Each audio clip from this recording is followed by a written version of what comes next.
numpuk terus. Nah, saya beruntung level keterlibatan saya di bisnis itu in operation level udah minimum. Jadi saya relatif pengangguran, ya kan? Kalau saya ke kantor, anak-anak rasanya mengeluh. Wah, si bapak kantor. Kan masa udah ngegerecokin nanya, lu ngapain gitu kan? Karena nggak ada kerjaan kan? Ngegerecokin lu ngapain? Nah, jadi yang nggak ada kerjaan jadi diada-adain gitu kan. So practically I'm jobless gitu. I'm jobless. Semua pekerjaan saya udah diambil. Jadi meja kerja saya bersih. Kerja saya bersih. Oh, kalau kita punya sampai pada menurut saya gini, kita harus pada level mungkin nggak sekali. Saya juga baru-baru aja. Dulu juga gas operation. Jadi saya sampai pada level semua kerjaan saya delegasi. Habis.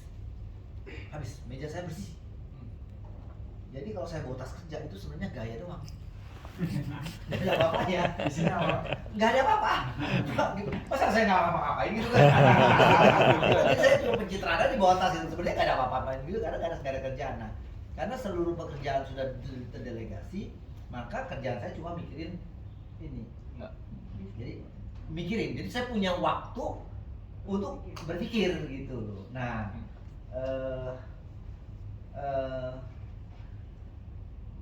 menurut saya, kalau saya berpikir hampir sepanjang hari, hampir nggak selalu begini terus nggak, tapi so it's always on at the back of my head, you know, Yes. yang ada di belakang kepala saya, at the back of my head gitu kan. Jadi linger on terus menerus ada di belakang kepala saya. Tapi saya develop habit. Saya develop habit pagi-pagi itu bangun pagi dan saya baca buku. Karena untuk bisa kita berpikir, kita perlu input. Perlu input, perlu ada stimulasi, ya. Ada trigger. Tanpa stimulasi kita saya nggak bisa nulis kalau saya nggak baca. Kalau saya baca saya bisa nulis. Karena tiba-tiba connected the dot. Jadi dot-dotnya tuh bisa connect. Jadi kita butuh stimulasi. Saya butuh stimulan untuk berpikir. Nah, itu buku. Saya baca buku gitu kan. Dan proses itu hampir saya kerjakan 10 tahun belakangan. Every day. Buku yang paling disukai apa? Buku yang berubah hidup saya itu adalah Rich Dad Poor Dad. Oke, itu mengenai finance. Yang pertama, pertama kali saya melihat bahwa wow, personal finance make it easy.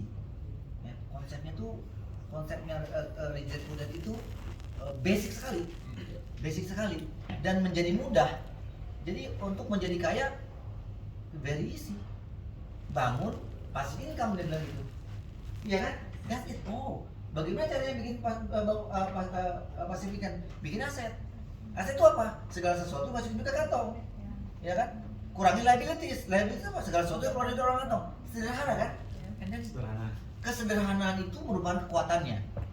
Kalau kompleks, rasanya orang tidak sulit mengerti. Tapi karena sederhananya, karena sederhananya, menurut saya profound.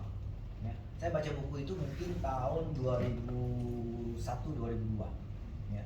So 20 years ago, saya baca Rich Dad Poor Dad, and it changed my life.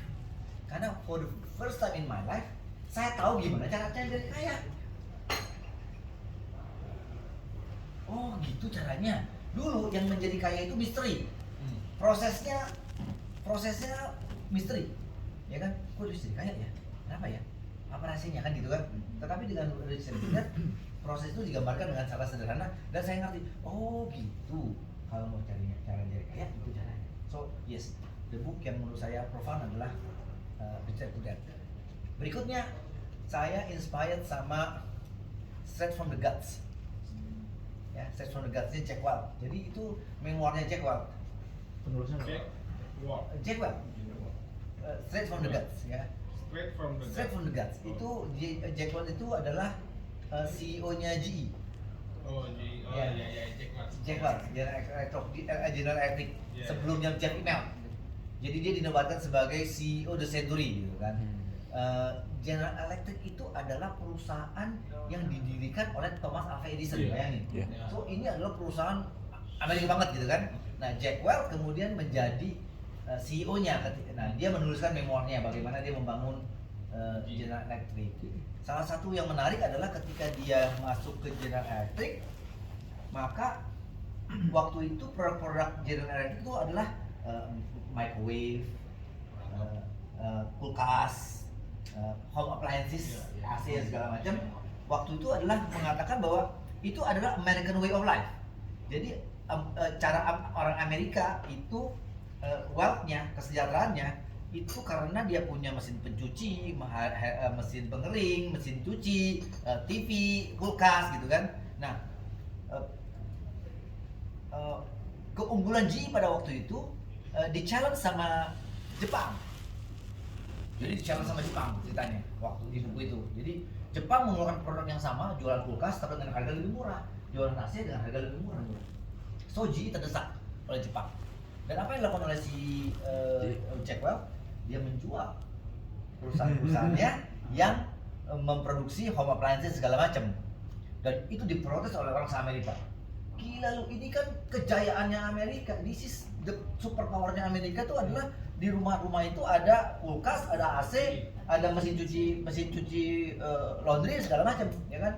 And now you sell the company gitu kan. Karena lu takut sama Jepang. Gitu. Tapi dia jual walaupun dikritik, ya kan? Dan kemudian investment berikutnya adalah dia membangun Croton Field. Croton Field itu adalah training centernya GE.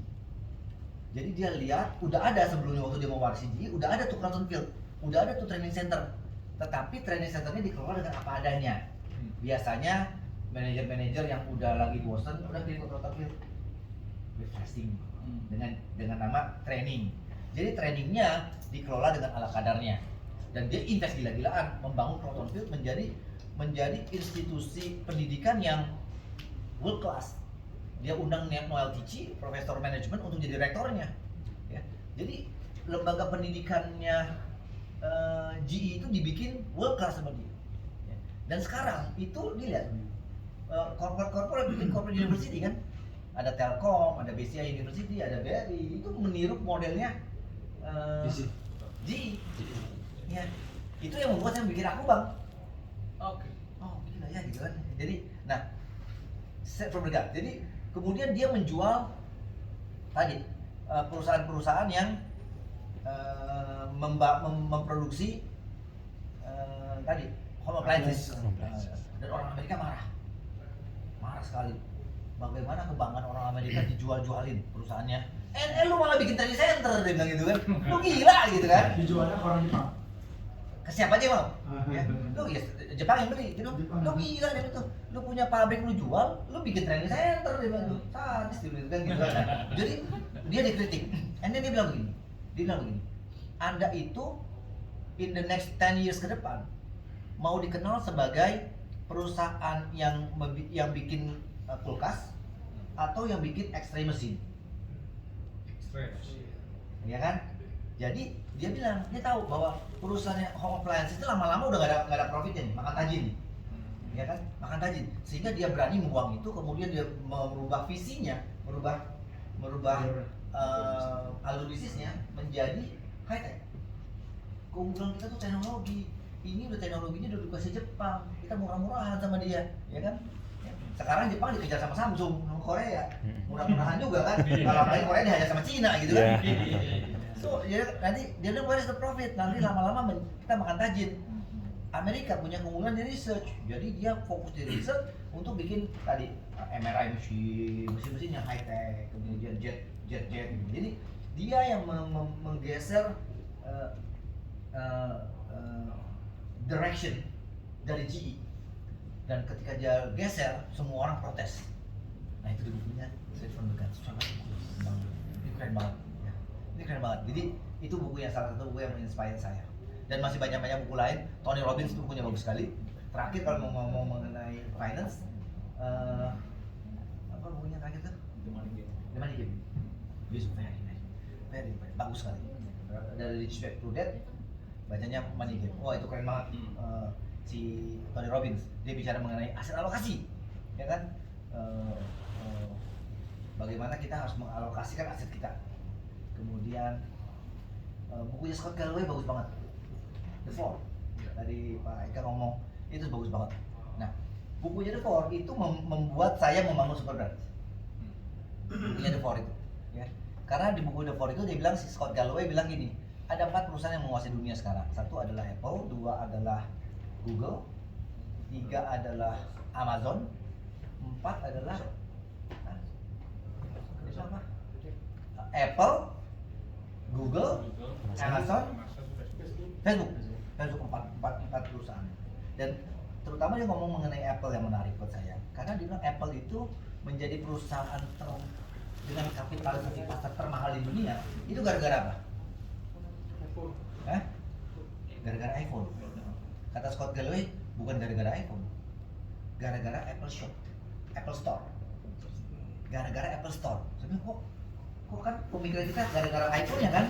Kok bisa Apple Store-nya gitu kan? Nah, saya baca, menarik deh. Jadi pemikiran orangnya menarik. Dia bilang gini, Apple Store itu dibikin sama si Apple itu di serat-serat avenue yang besar, sebelah-sebelahan sama produk-produk luxury.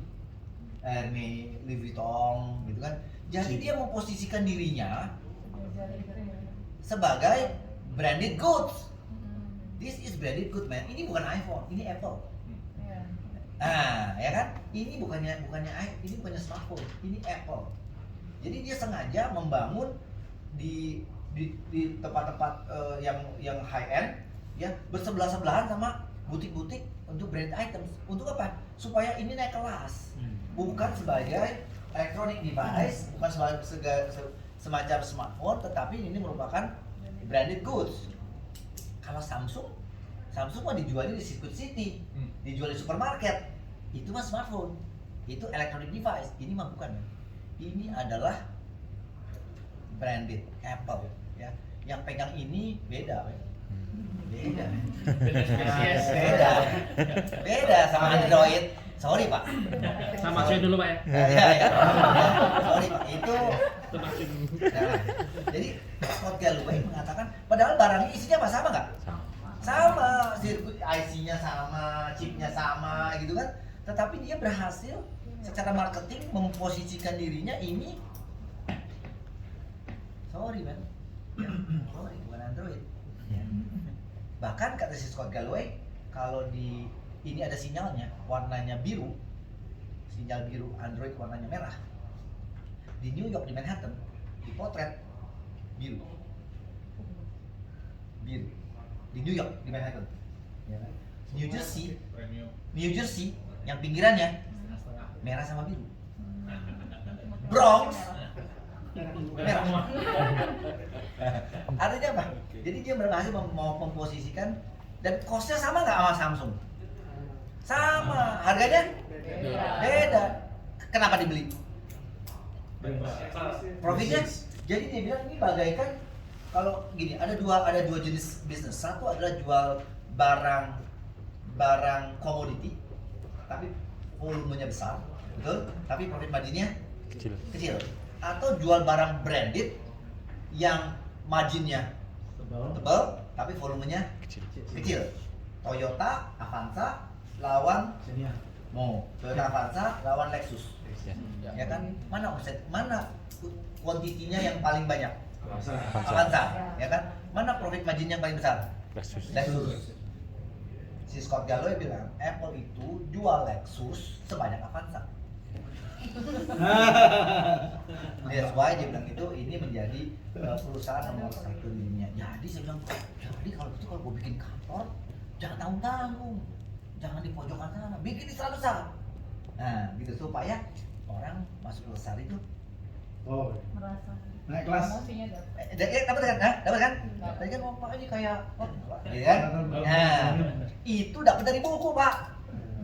Ini dapat dari buku. Saya swear aja itu bukan diri saya. Saya baca si Scott Galloway. Oh, si Apple begitu caranya. Oh, mau tiru, gitu.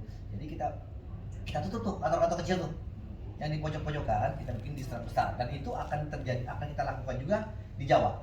Kita akan cari daerah-daerah premium supaya brand kita itu kemudian akan sejajar dengan brand-brand premium lain. Ini branding. Sehingga orang menjadi nasabah kita merasa gengsinya naik. gengsinya naik, gitu kan? Ya, jadi dicas mahalan dikit nggak apa-apa. Ya, jadi ada beberapa buku tadi, ya banyak lagi bukunya, tetapi itu beberapa buku yang menurut saya interesting. Kalau rumah bagaimana Pak? Dibentuk premium juga, rumah tinggal pribadi? Hah? Kalau rumah tinggal untuk keluarga, anak, istri, di mana tinggal? Jangan-jangan punya rumah. Kerobokan. Di Kerobokan. Rumahnya mewah. Mepet sawah. Mereka sama. Mepet sawah. Dan Kalau itu rumahnya dibangun seperti apa? rumah saya. Luasan. Saya itu masuk Bali itu saya kontrak tahun 95. Kontrak di Jalan Suli, masuk gang. Yang sulit. Suli, Oh, masuk gang. iya, iya. Di Jalan Suli masuk gang lagi. Bukan di Jalan Sulinya. Iya, iya. Masuk gang lagi. Kamarnya 2. Inventaris kantor. Saya kerja kan. Jadi saya di BCA, saya inventaris kantor. Saya punya meja makan, kursinya cuma 2. Ya.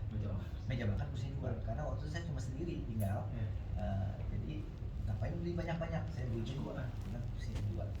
Waktu saya kawin, istri saya nanya, kenapa kursinya cuma 2? Gitu kan. So, sewa di sana, kemudian saya keluar dari BCA, saya pindah ke tempat sewa lagi di Jalan Sadat, tapi tetap kontrak, pindah. Kemudian saya Makan. bukan, Kursinya? udah. Meja makan yang saya beli di rumah saya di Sadat, itu meja makan yang masih saya pakai sekarang. Setelah 20 tahun. Masih Pak? Masih. Dengan kursinya semua masih kayak bagus. Saya dapat uang pertama kali itu dari properti. Jadi ada nasabah, waktu di Indonesia nasabah, Lex mau beli tanah nggak di Brau? Di Brau. Saya mau beli tanah. Saya udah beli tanah seberangnya mau jual lagi, mau beli nggak dia? Harganya 10 juta. Per hari. Luasnya 15 hari. 150 juta. Oke, 150 juta. Sing lapis. 150 juta juga nggak punya uang. Tahun berapa itu, Pak? Tahun 99. Setelah krisis. Ya, lagi krisis. 9 persis mau dia krisis 98. Terus 10 juta. Terus saya datang ke sana. Uang. Gak punya uang, saya punya uang 25 juta. Itu 150 kan. Gak punya uang. Besok saya bilang, gak punya uang sekarang. Gak jadilah. Ya sudah, kalau lu gak mau beli, gue beli ya, gitu kata si Pak Chandra. Ya udah Pak, saya nggak belilah. Gak punya uang. Terus gak lama saya beli susu buat anak saya. Susu tuh sekali 100.000 waktu itu. Hah? Sekali waktu itu, karena harga dolar lagi naik kan. Jadi susu sekali 100.000. Begitu saya bayar 100.000, saya bilang, tambah ini 100.000 1 meter. Harganya sama susu 1 susu sekali. Semeternya ya. Iya, betul. Saya bilang, Tinggal kalikan. Saya beli itu tanah. Gitu. Ambil ya. Ambil lah, karena saya bilang ini murah, karena sama dengan harga saya beli tidak. Ya udah, udah beli, saya bilang gimana cari duitnya, kurang 125 kan. Kawan saya kan waktu itu masih menjabat di BCA di Denpasar. Kawan saya mau ambil kredit pegawai, kredit karyawan, udah nggak bisa karena saya udah beli tanah di Bogor.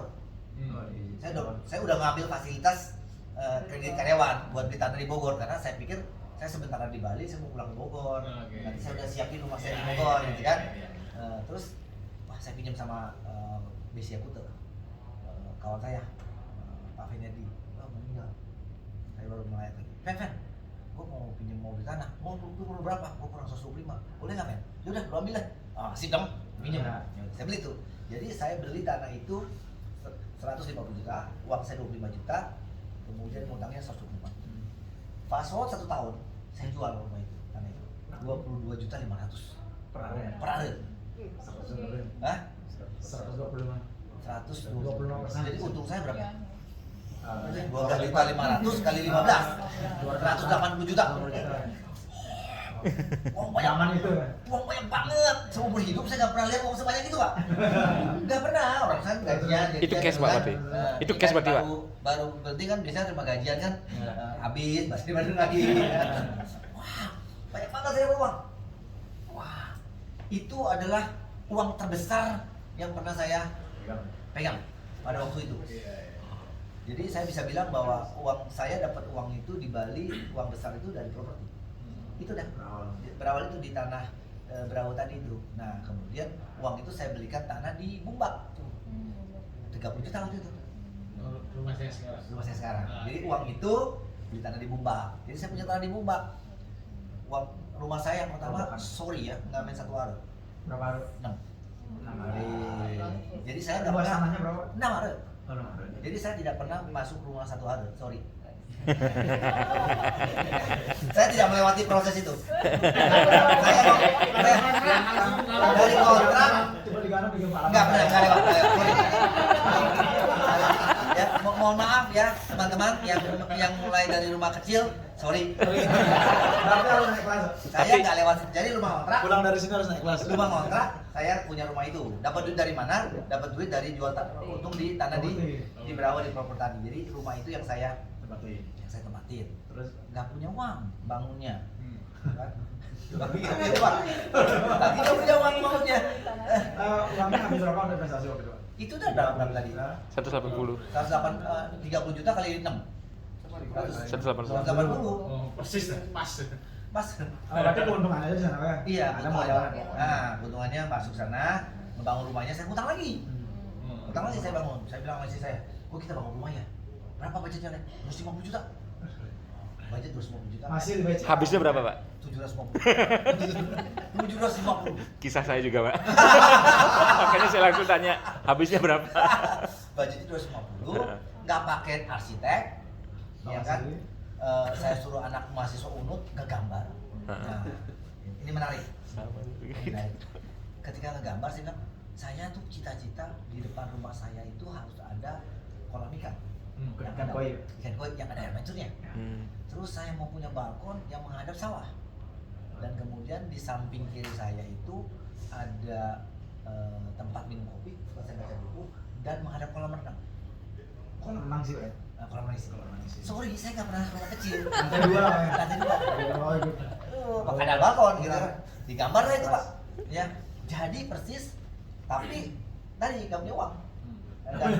Nggak punya uang dan nggak suruh kontraktor. Jadi kerja suruh mandor sendiri gitu loh. Beli bahan sendiri. Beli bahan sendiri, ngirit-ngirit. Jadi itu rumah. Jadi ya? Jadi rumah itu sampai sekarang. Dan udah 3 kali gempa nggak roboh. Itu udah berapa kali direnovasi? Diperbarui. Sindiran atau para pelaku properti? Kagak, maksud saya Masih kuat, saya, tapi- saya cuma mau pamer bahwa saya tidak melalui rumah kecil, Iya. karena naik kelas enggak, saya dari kontrak langsung kemarin ada kolam renang, ada balkon. Dan ternyata walaupun nggak pakai perhitungan arsitek, ketika gempa berapa kali besar tuh ini nggak yang sampai Carrefour rontok. Ini nggak, Pak? Ini Nggak apa-apa. Ini nggak apa-apa, ya kan? Ini nggak apa-apa. Nah, waktu saya jadi rumahnya utangnya segini. Apa yang mereka hidung? Segini kan, utang lagi kan. Terus udah saya tetap tinggal di Jalan Sandat. Saya bayar kontrakan 18 juta setahun. Itu tak kontrakin. Rumahnya dikontrak. Wah, keren. Rumahnya dikontrakin waktu itu. Berapa itu? Waktu itu 130 juta Berapa? per tahun. Tahun 2001. Berarti baru baca buku Robert Kiyosaki. Iya. Asal kerasa riset. Jadi saya bayar 18 juta, saya dapat 130 juta. Duitnya dipakai bayar utang. Lunas ya? Utangnya lunasnya 2007. Ya kan 2007 saya sudah merasa mampu, baru saya pindah dari kontrakan di Jalan Sandat masuk ke rumah itu. Tetapi kemudian saya renovasi dulu, jadi itu rumah saya yang sekarang. Nanti proses renovasi seperti itu ya? Kontrakan dulu baru direnovasi. Dikontrakin, setelah saya mau pindah, saya renovasi lagi. Setelah lunas, Pak ya? Setelah basically ternyata tidak pernah lunas. Yang lunas. Nambah terus. Nambah terus. Tongkat terus. Nombak lu, utang lagi beli properti, utang lagi properti. Saya baru bayar utang itu kemarin, tahun lalu. Dahsyat. Di BCA Pak? Di BCA. Baru saya bayar, baru kembali itu semua sertifikat. 20 tahun itu sertifikat nggak pernah ada di rumah. Berapa Dari sertifikat? 98 ya. Dari sebelumnya nggak pernah ada di rumah. Baru kemarin tahun 2021 baru kembali itu sertifikat di rumah. Sekarang ada di rumah. Oh iya, sudah. Ada di rumah. Baru sekolah. Itu satu sertifikat apa nama-nama? Nama. Berapa lokasi? Dari banyak. Dari satu hektar. Lebih dari 1 hektar. Lebih.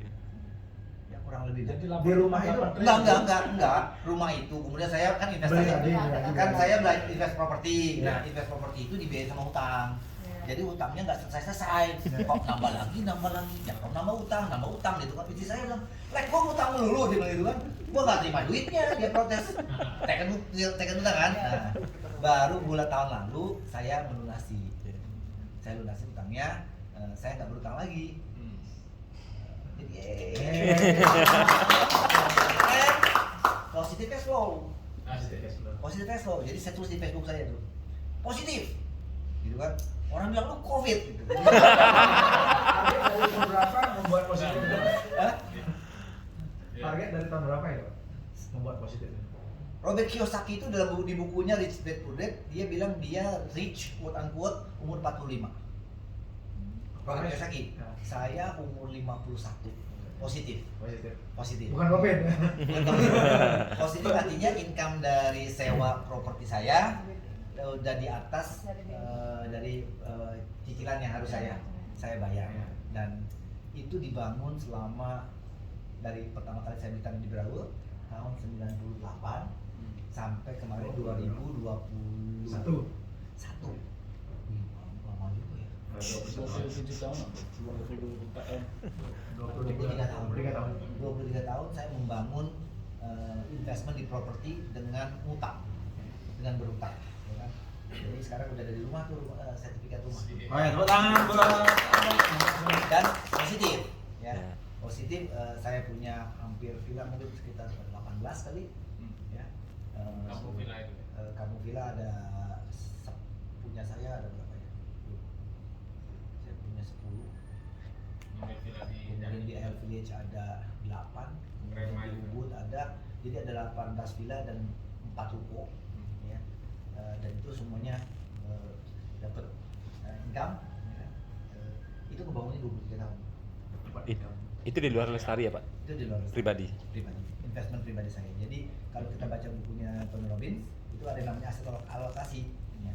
Nah, sekarang investment saya terbesar ada di Lestari. Ini besar sekali, ya kan? Tapi saya udah mulai punya properti, ada juga di saham. Karena teorinya gitu Pak. Ya, teorinya harus punya di berbagai aset kelas. Di berbagai aset kelas. Jadi kalau ada properti hari ini jatuh, saya nggak terlalu pusing, karena saya masih punya saham, saya masih ada deposito, saya gitu. Jadi teorinya kan yang poin saya adalah kita baca itu kemudian kalau cuma dibaca menjadi sesuatu pengetahuan aja kan nggak ada, nggak mengubah nasib kita kan, ya. Tapi kalau kita jadi model mungkin nggak akan sama persis, ya. Tapi jadi model kita bisa tiru kan. Oh begini caranya. Itu sih yang saya kerjain. Dan ya Robert Kiyosaki umur 45, saya umur 45 nggak berhasil, saya berhasil mungkin di umur 51. Tapi lumayan lah ya. Sudah tipis ya. Lumayan lah ya. Anak udah. Oke teman-teman, ada pertanyaan lainnya lagi. Kita gantian. Siapa tahu ada 2 pertanyaan. Itu 2, 3 orang bertanya dulu. Terus 1, kita lagi. Boleh saya terakhir Pak. 1 lagi, tadi 1, baru 2, 3. Oke. Terus, silakan terus. Pak Alek, kalau boleh tahu passive income yang paling besar yang Pak Alek saat ini rasakan dari Oke, passive income tuh income dari investment, ya kan? Dan kuncinya gitu. Passive income adalah income dari investment. Ya. Saya agak kurang setuju dengan kata-kata passive income, Ya. karena tidak ada income yang kita bisa peroleh dengan secara pasif, right? Ya. Tetapi istilah itu dipopulerkan oleh Kiyosaki, Iya. ya, sehingga oke lah. Tetapi sebenarnya itu adalah income dari investasi, investment. Nah, investment saya terbesar ada di sini, ada di bisnis, ya. Bang Lestari ini, ya kan, itu porsinya belum seimbang, which is sebenarnya nggak sehat. Saya harus sebenarnya teorinya ya, saya harus mendelusi kepemilikan saya di bank ini supaya tidak terlalu besar dan uang ini ditaruh di tempat lain, Ya sekarang 80% masih ada di sini di Bank Lestari, ya. Jumlahnya cukup signifikan.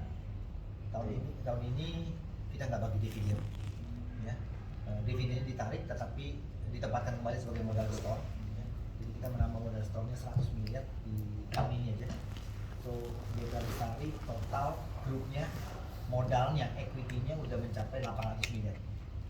Jadi cukup signifikan di bankingnya, ya kan. Kaki-kaki lainnya masih kecil. Ada tapi kaki-kaki lainnya masih kecil, ya. Jadi investment saya terbesar, masih bidang terbesar kalau bisa dibilang masih bisa ya dari bisnis yang dibangun ini. Bisnis ini kan merupakan salah satu aset kelas yang paling sulit di manage, betul nggak? Ya, dibanding properti, dibandingkan stok, saham, dibandingkan dengan emas, dibandingkan aset kelas yang lain. Bisnis adalah aset kelas yang paling sulit di manage, ya. Dia seperti kuda liar, ya. Tapi kalau kita berhasil manage, returnnya jauh di atas yang lain. Yeah. Kalau properti kita bisa expect return berapa? 10%, ya kan? 7%, 8%, ya kan? Kemudian di stok pasar saham on average bisa 10% sampai 15%, ya kan? Deposito 65%, 6%, ya kan? Maka di bisnis itu 30% is common. 30%, 40% itu common. BP Lestari itu ROE-nya, return on equity-nya selama 20 tahun itu tidak pernah kurang dari 30%. Jadi bayangin dia bisa beli bank. Nah, kenapa jadi 800 miliar gitu kan? Karena ROE-nya tinggi, kemudian di reinvestasi lagi, ya, ditambah lagi, jadi uangnya dimasukin lagi ke dalam bisnis, kemudian menghasilkan, jadi compounding, ya. Ini adalah salah satu aset kelas yang paling sulit di manage, tapi dia memberikan return yang tinggi, bisnis, ya kan. Sementara aset kelas yang lain itu relatively, tadi kan standar kan properti kurang lebih kita berapa? 10% lah, ya. Pendapatan sewa 5%, ya. Kalau ada capital gain mungkin sekitar 10%, total 15%, ya kan. Stok kurang lebih 15%, deposito 5%. Jadi yes, di bisnis. Terus gimana tuh mempertahankan kepercayaan orang biar taruh lagi. Saya pertama kali bikin BPR selama 3 tahun itu tidak ada nasabah, Ibu. Ya, selama 3 tahun saya kerja pagi datang pulang sore, nggak ada nasabah, nggak ada yang percaya sama saya. Di kantornya di Jalan Setiabudi, ya, kantornya kecil, 1 ruko, 2 lantai. Sebelahnya itu tukang babi panggang Medan, Saksang. Sebelahnya waktu itu ada rumah makan Chinese, apa namanya, lupa saya, Chinese food, kecil kayak warung bakso gitu. Selama 3 tahun di sana saya tidak punya satupun nasabah yang di luar, yang bukan keluarga saya. Jadi selama, iya, adik saya, ayah saya itu di nasabah. Jadi saya cuma muter-muter uang keluarga aja, kurang lebih sekitar 4 miliaran ya waktu itu saya putar-putar, ya. Nah, so for 3 tahun itu saya nggak dapat nasabah. Jadi saya kemudian ada satu teman, money changer, Koyongki, ya. Saya tanya sama dia, saya tahu banyak orang taruh uang sama dia, saya tahu. Saya tanya sama dia, Koyongki, ini nggak fair banget loh. Lu kan bukan banker, dan lu bukan bank, tapi kenapa orang naruh uang di situ? Kok ke gua kagak gitu kan? Sirik nih, ya kan? Sirik kok. Sana orang naruh uang nitip gitu kan, diputerin gitu kan. Kok nggak nitip sama saya? You are not even a banker sebenarnya. Terus dia bilang gini, Rex, gua ini udah 30 tahun di sini, dan selama 30 tahun saya belum pernah miss nggak bayar orang. Jadi itu reputasi. Reputasi itu tidak bisa diperoleh overnight. Saya nggak bisa bilang sama Bu, percaya percaya Bu, gitu kan? Ayo, Iya kan? taruh. Ayo taruh Mas. Iya. Nah, it doesn't works that way. Ya, nggak seperti itu terjadinya. Si ibu akan lihatnya dari samping, siapa lihat? Takut kan dia? Takut kan dia? Gitu kan? Dari samping dia liatin setahun, 2 tahun. Gimana?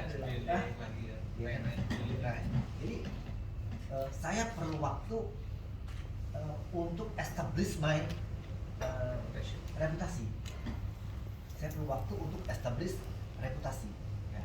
Jadi itu ceritanya adalah setelah 3 tahun orang lihat saya nggak bangkrut-bangkrut. Baru yakin. Baru yakin. Saya sebelumnya kan di BCA, so I have my network. Selama saya kerja di BCA, saya berhasil membangun network dan membangun reputasi. Orang kenal saya, ya kan? Kemudian saya punya beberapa kenalan network. Nah, tapi ketika saya buka bank, tidak ada network itu satupun yang jadi nasabah saya. Semuanya di sideline, yakin. Gila si Alex, kongnya siapa buka bank gitu kan? Ya kan? Bangkrut. Mimpi apa? Ya apa dia sakit kali gitu kan? So mereka juga nggak jadi nasabah saya Pak, awal-awal Pak. Mikir juga nanti bangkrut ini. Iya kan? Saya juga nggak berani approach. Iya. Karena saya tahu ini kan masalah kepercayaan. Kalau saya approach, nanti dia sungkan, ya kan? Sungkan. Nanti dia jadi nasabah saya, dia terpaksa. Dia nggak jadi, dia nolak saya, nanti hubungan saya jadi terganggu. Jadi we are friend. Saya nggak paksakan, saya nggak enforce. Saya diemin aja, tapi tetap bermain, tetap berhubungan. So sampai suatu ketiga, tahun ketiga, ya salah satu teman saya itu di gym nanya, Lek, bunga deposito berapa? Nah, gua close dah. Gua close. Jadi dari pengalaman itu saya belajar bahwa reputasi itu dibangun dan nggak overnight, ya kan? Jadi pertanyaannya, bagaimana orang itu bisa percaya? Saya bisa bilang Bu, sekarang 22 tahun loh saya di sini, ya kan? And I never miss satu kali pun saya gagal gagal bayar atau gagal janji. Dan saya bilang sama anak, ini adalah strategi kita. Jadi saya mau 5 tahun lagi saya akan bilang, sudah 27 tahun, you can track my record for 27 years, selama 27 tahun pernah nggak saya gagal bayar atau saya gagal janji, ya kan? And for the next 10 years saya akan bisa bilang saya udah 32 tahun. Jadi, so artinya apa? Semakin tahun dia akan semakin kuat kan? Iya. Semakin tahun semakin kuat, semakin tahun semakin kuat, semakin tahun kita enforce lagi. Jadi saya salah satu strategi kita di Lestari adalah membangun level of confidence masyarakat. Jadi orang-orang ini harus saya bangun, dan bangunnya nggak sekaligus. Gini, saya nggak bisa paksakan kan. Saya buktikan setahun, terus setahun, year by year. Saya yakin kalau ini saya lakukan terus, in the next 5 years saya lebih kuat lagi. In the next 10 years saya lebih kuat lagi. Dan saya bilang sama anak-anak, ya kan, suatu ketika semua orang di Denpasar akan jadi nasabah kita. Semua orang. Why? Kalau kita bisa bikin produk yang bagus, kenapa dia nggak beli barang saya? Hah? Hanya ada 2 kemungkinan dia nggak beli barang saya. 1, dia nggak kenal sama saya, betul? Atau 2, dia kenal tapi nggak percaya. Bener kan? Seperti jual ayam geprek, suatu ketika orang di Denpasar akan beli ayam saya. Nah, ya kan? Hanya ada 2 kemungkinan dia nggak beli. Dia harus yakinkan banget bahwa produknya memang superior kan? Iya kan? Hanya ada 2, dia belum kenal sama saya atau dia kenal tapi belum percaya. Jadi buat saya hanya ada 2 kemungkinan, dia nggak percaya, dia belum kenal atau dia sudah kenal tapi belum percaya. Tugas saya ngapain? Memperkenalkan Diri. ini, memperkenalkan. 2, membuat orang yang sudah kenal sudah percaya, dan itu bukan permainan jangka pendek. It's a long term strategi. Salah satunya bangun kantor ini di jalan bypass Ngurah Rai. Ini salah satu strategi selain itu tadi, ya kan? Maka kenapa dibuat gedungnya besar? Untuk membangunkan, meningkatkan level of confidence. Oh, gede kan kantornya ya? 20 juta, kalau gue taruh 50 juta mungkin oke, karena gitu kan? Nanti ketika 50 juta aman, ya kan? Oke, bagus juga ya, gitu kan? Nah, it happens. Yang terjadi seperti ini. Orang mulai kita, yang pertama kali coba produk kita mulai dengan kecil, step by step, lama-lama dia gulung, lama-lama gulung. Jadi itu merupakan, menurut saya, itu strategi jangka panjang yang proven. Sepanjang kita bikin produk yang benar. 2, keep our promise lah, ya sampai sekarang syukur kita nggak pernah sampai gagal janji, ya. Kalaupun nanti suatu ketika saya harus gagal janji, saya akan hadapin, saya gagal, bisa minta waktu nggak di bisnis kan gitu kadang-kadang, ya kan. Kalau punya utang, kalau gagal bayar, ngadep loh. Jangan lari. Ngadep, jangan nggak bisa dicari. Ya. Menghilang. Hilang gitu kan. Langsung DP-nya hilang. Pak, saya ada masalah, ya kan. Bisa nggak saya minta waktu? Boleh nggak? Ya kan. Ini ada masalah saya. Jangan lari. Itu masih acceptable. Tapi kalau mangkir, we destroy our reputation. Ya. Dan as a businessman, reputation segalanya. Kalau reputationnya sudah rusak, susah. Ya. Jadi ibu gimana caranya ya lambat laun, perlahan demi perlahan berproses. Oke. Ibu pegang kurasi. 8 Ya sih, 8 tahun. dari 300 ke 3. So, Anda bisa bilang sekarang saya sudah 8 tahun di koperasi. Pernah nggak saya gagalin? Oh, Nah, itu akan meningkatkan kepercayaan yang lain.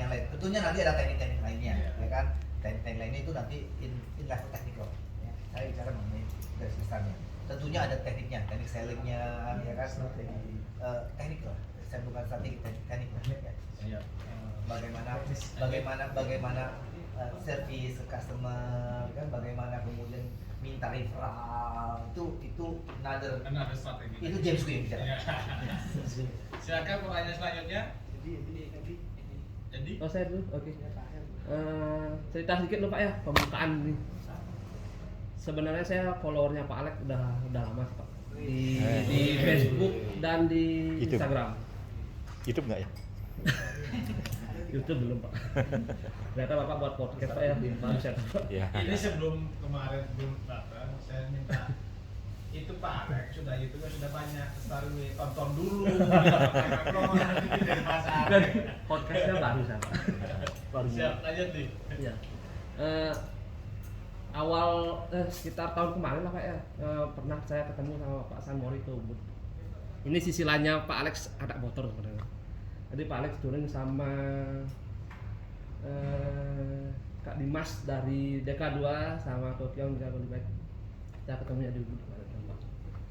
Jadi saya nggak tahu kalau sebenarnya Pak Alex ini bukan sekedar anak motor biasa gitu loh, ternyata seorang bisnismen juga.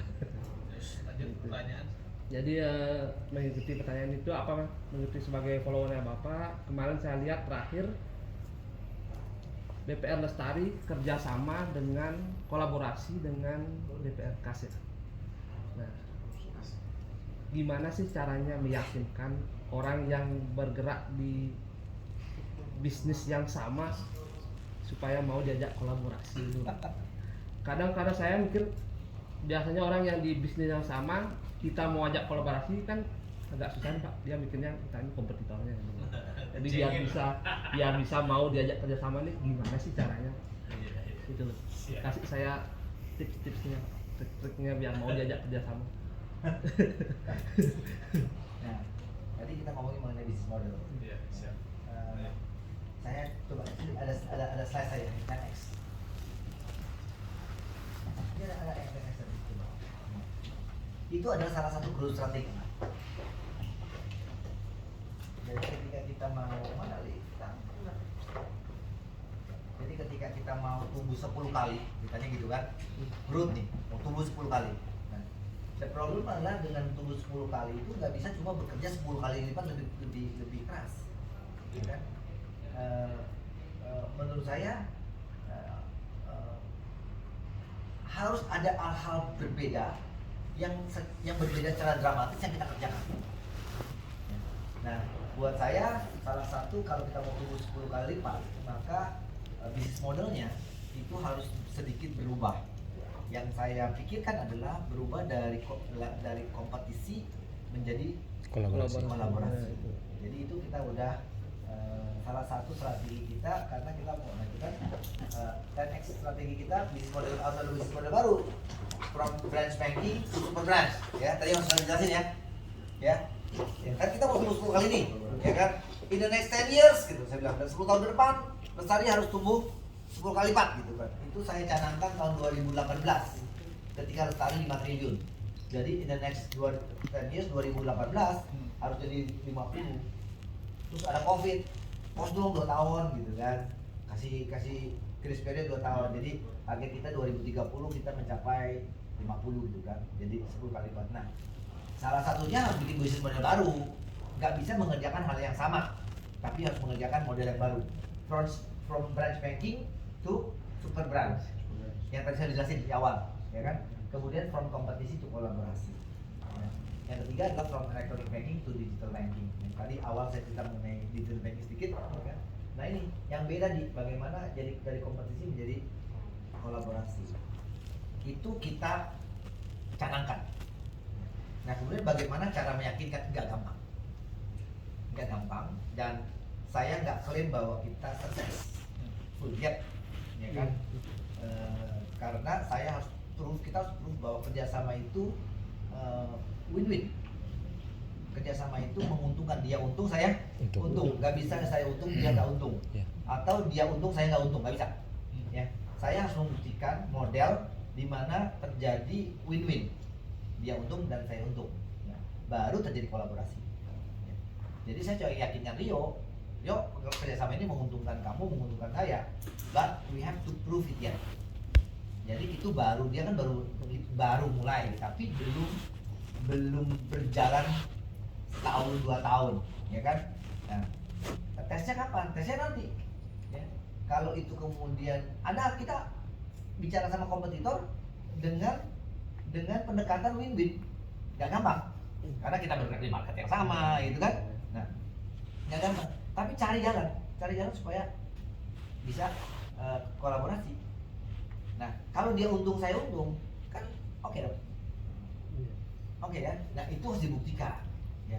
Saya masih harus membuktikan kita sudah punya kerjasama dengan berapa di sana? Di Jawa. 16 total Jawa dan Bali. Ya, 16 BPR se-Jawa dan Bali ya. So, I still have to prove to 16 tadi bahwa kerjasama dengan kita itu menguntungkan mereka. Ya. Dan juga menguntungkan saya. So, we have to prove. Ya. Kalau itu terbukti, maka yang lain ikut Pak, pasti Pak.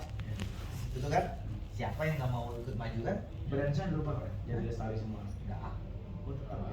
Makanya from kompetisi menjadi kolaborasi. Nggak gampang. Jadi Bapak harus memikirkan ayam geprek mau kerjasama sama KFC gitu, caranya, gitu kan? Oh, yang enak aja lu jualin di counter gua gitu kan? Ya. Tetapi nggak gampang. Tapi cari model, menurut saya. Dan itu pernah dilakukan oleh beberapa Daihatsu pernah kolaborasi dengan Toyota, Avanza dan Xenia. Itu kan mobilnya sama, ya kan? Jadi bisa dikerjakan. Nggak gampang, harus dipikirkan model. Nggak bisa bekerja sama di semua bidang, tapi dipikirkan model yang kemudian win-win. Alex bisa dibisikin nggak? Itu model antara DPR dan DPR itu kerjasamanya bentuknya gimana? Actually Produknya kan sama tuh. akan Agak susah ya memberitahu nggak rahasianya gitu. Ya itu yang ingin Pak diketahui Pak. Ini Soalnya kan ini biasa, bergerak di bidang yang sama ya. Saya bidangnya sama. Bidangnya cuma sama punya soalnya. bidang itu. Karena kebetulan saya juga punya bidang yang sama. Gini. Sekarang kalau ada bank di Kalimantan, ya kan? Yang di Denpasar kerjasama itu revolusioner, karena marketnya malah sama. Lebih sulit dijelaskan buat saya, tapi saya jelaskan yang lebih gampang. Katakanlah di Lampung ada satu BPR, terus Lampung di BPR dia kurang mampu menghimpun dana, jadi dananya kurang, tapi kreditnya bagus. Kemana dia lari? Ke Bank Nasional biasanya. Ke Bank Nasional. Iya. Ya, ke Bank Nasional. bank nasional bisa kasih pinjam, bisa nggak kasih pinjam, betul kan? Betul. Ya. Ya. Dia bisa bilang sama saya pinjemin dong uangnya. So BPR Lestari memberikan pinjaman kepada BPR di Lampung. Bisa nggak? Bisa.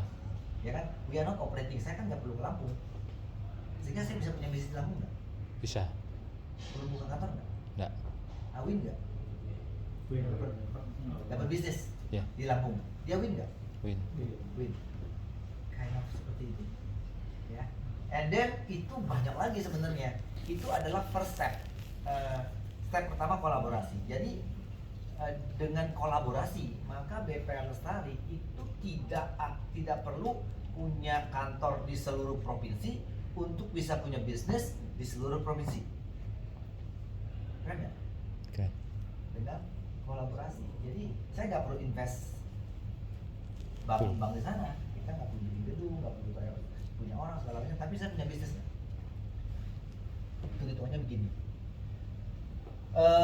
Tapi untungnya tipis, dia bagi-bagi. Dia bagi-bagi.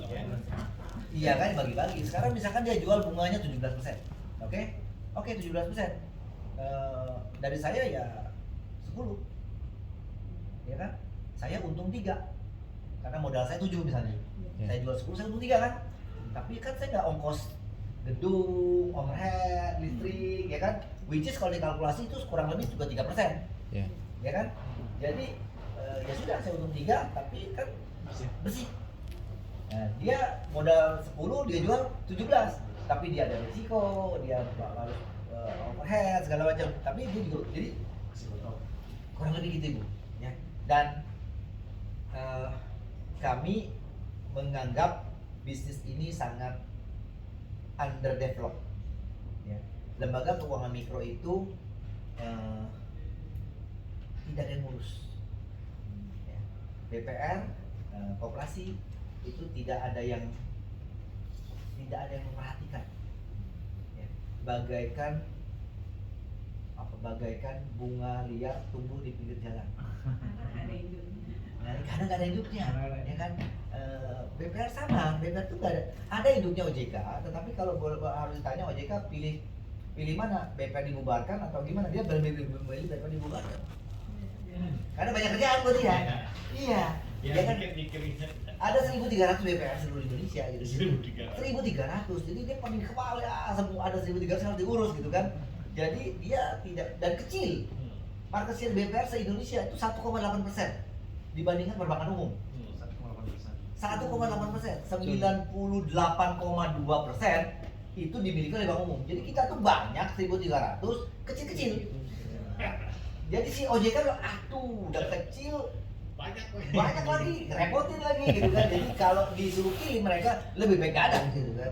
Tapi sudah ada, dia mau apain gitu kan. Nah jadi ini industri yang sebenarnya menurut saya potensi cuma dan tidak ada yang garap, ya.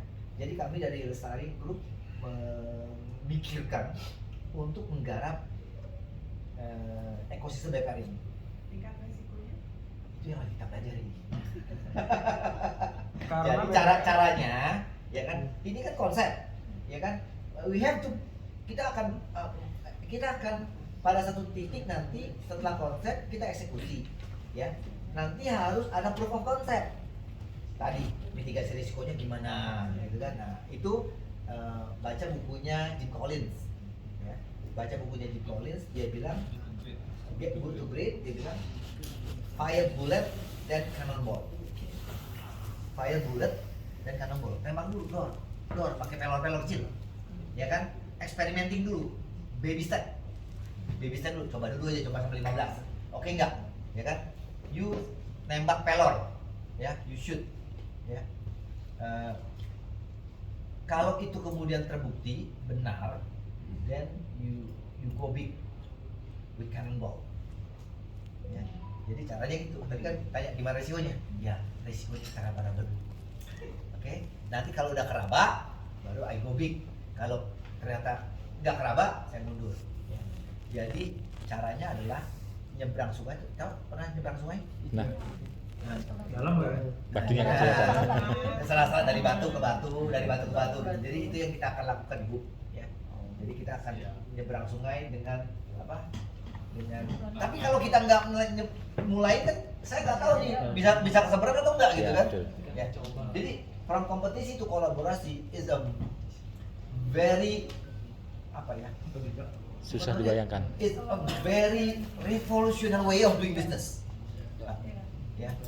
It's a revolutionary. Ya. Baru. Apakah sukses atau tidak, saya juga nggak tahu. Right? Iya, saya juga nggak tahu. But kalau ini jadi, ini revolusioner. Kalau terbukti Pak ya. Kalau Terbukti. Berarti ada target Pak, berapa tahun? Saya tadi bilang, ada baby stepnya. Ya kan seperti misalkan tahun ini saya target 300 miliar. Kita target kan? Kalau 300 miliar jalan, tahun depan 500 Pak. Oh iya. Siap. Kalau 500 jalan, tahun depan 1 triliun. Ya kan? Tambah besar. Gitu. Jadi, yes Bu, it is bukan sesuatu yang gampang, ya. Tetapi dan revolusioner menurut saya idenya, tapi we'll see lah. We'll see lah. Ya, kalau berhasil saya lapor, kalau gagal saya buka. Kita lihat Anda ya. Nah, karena kalau berhasil, ya kan saya bilang ini market BPR, ya. Market BPR itu cuma 1,8% Pak, seluruh Indonesia nasional, ya kan. Tahun 2020 itu 1,6%, ya. Tahun 2021 fast forward 10 tahun 1,8%. Kita cuma 162 triliun dari 9.500 triliun Pak. Dari 9.500 triliun market perbankan se-Indonesia, BPR itu 1.300 BPR cuma punya 162 triliun, 1.8%. Ya. Tapi cerita yang berbeda terjadi di Bali. Nggak lebih besar. Di Bali tahun 2010 kita 4%. Gede. Gede. Udah 3 kali lipat dibandingkan rata-rata nasional kan? Betul. 2021 fast forward 10 tahun kita 13%. 13%, ya kan? So 4 ke 13 berarti 9% itu kita ambil dari mana? Dari market perbankan bank umum kan?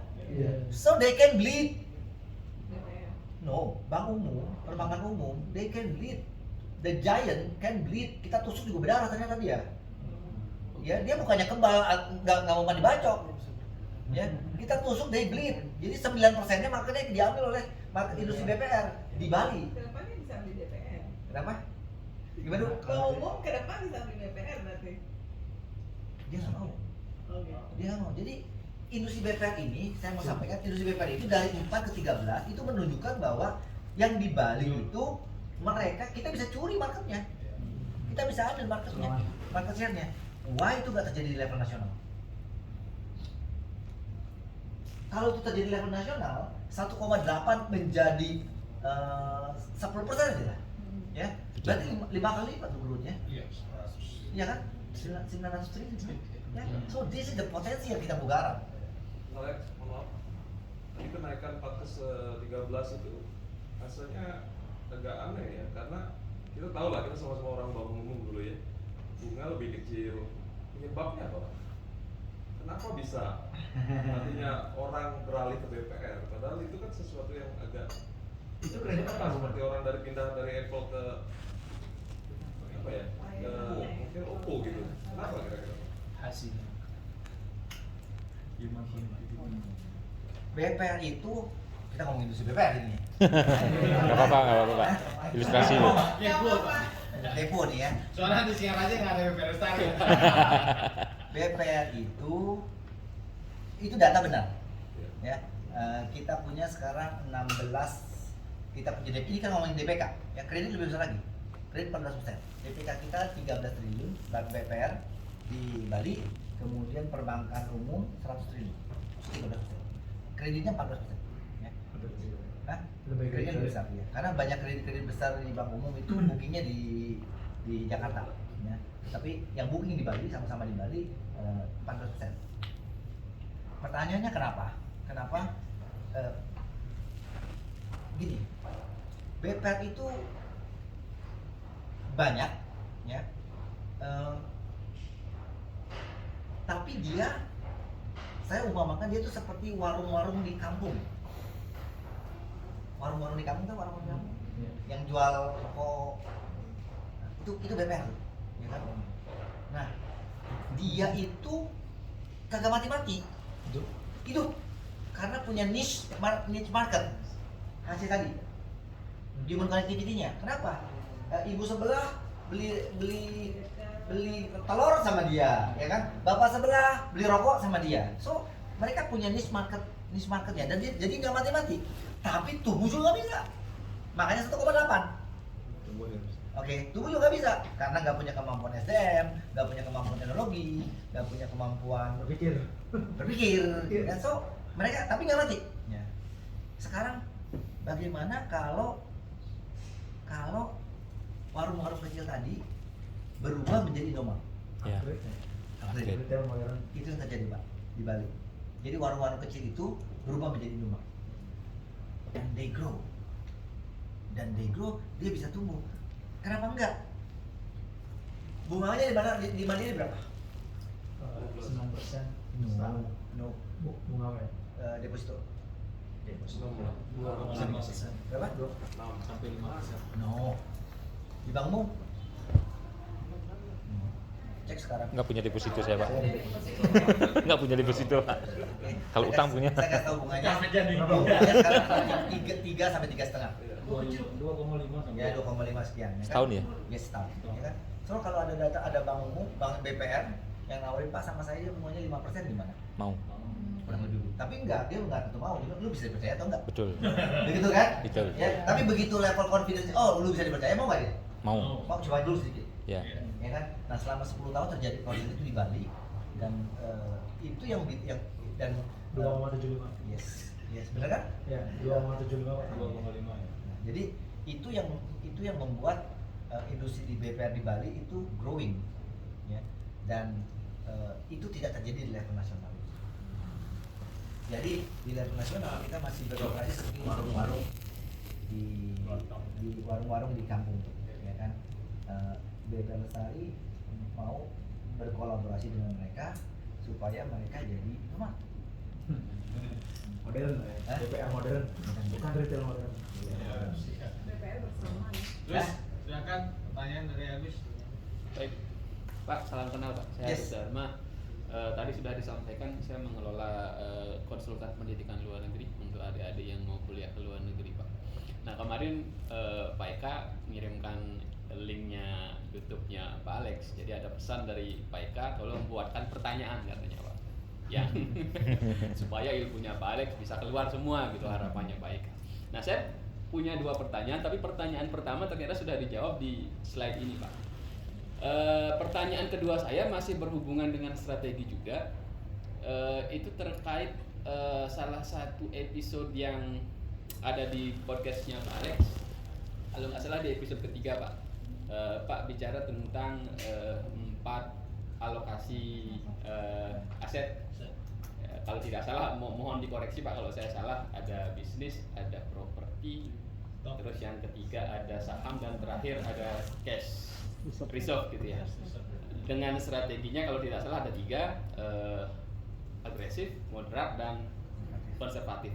Nah pertanyaan saya Pak, untuk mungkin juga untuk teman-teman yang sangat merasakan efek pandemi di tengah disruption dan juga proses digitalisasi yang begitu masif seperti sekarang, kira-kira Pak ya, sekali lagi di tengah disruption, digitalisasi dan juga pandemi ini yang sudah 2 tahun saya rasakan, kira-kira apa kiat khusus yang bisa kami lakukan, setidaknya kami bisa berada di skala konservatif aja Pak, untuk bisa setidaknya meniru sedikit apa yang Pak lakukan selama ini terkait dengan 4 kelas alokasi aset itu Pak.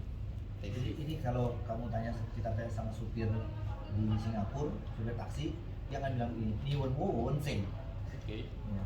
Anda tanya saya tanya siapa? Karena pertanyaannya sulit. Saya selalu nggak bisa jawab kalau ditanya, kalau di krisis ini harus ngapain gitu kan?